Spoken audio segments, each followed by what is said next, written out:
Directrices et directeurs d'école, conseillères et conseillers principaux d'éducation, représentants de la police judiciaire, encadrants du centre de loisirs ou du foyer Princesse Charlène, ils sont tous exceptionnellement réunis ensemble au campus de Monaco Digital pour une journée de formation. Toutes et tous, à leur niveau, peuvent être amenés à être au contact de femmes victimes de violences ou de leurs enfants souvent témoins impuissants.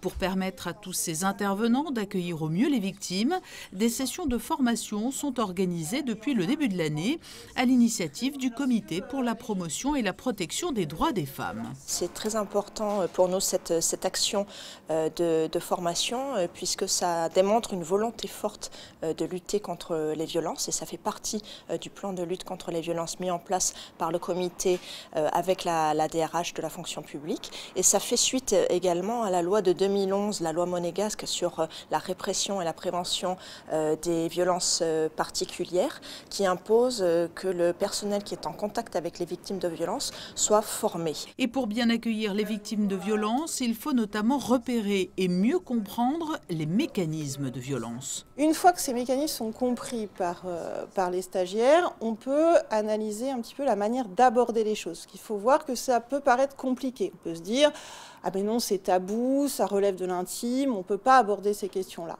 Or, il y a un message à faire passer, il faut poser la question directement aux victimes. Êtes-vous victime de violence? Aucune victime ne vous en voudra jamais d'avoir eu cette question et aucune non-victime ne vous en voudra non plus. Et pourtant, c'est comme ça qu'on va pouvoir les amener à être orientés et pris en charge. Natacha Himmelfarb intervient en tandem avec une psychologue qui donne des éléments d'information sur la meilleure façon de libérer la parole, clé de voûte du processus de prise en charge des victimes de violences. C'est des personnes qui sont restées silencieuses pendant des mois, pendant des années, et que enfin on leur permette de raconter leur histoire. Déjà ça, c'est un acte thérapeutique en soi.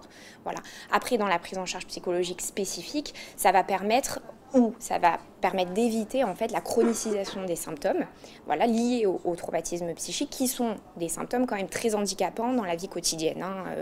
Hypervigilance, reviviscence, conduite d'évitement, etc. Donc on va travailler spécifiquement là-dessus pour permettre à ces personnes de réintégrer en fait le social. Une centaine de personnes a déjà été formée au primo-accueil des victimes de violences et après la formation des personnels de l'administration, de nouvelles sessions seront proposées dans un futur proche aux personnels hospitaliers.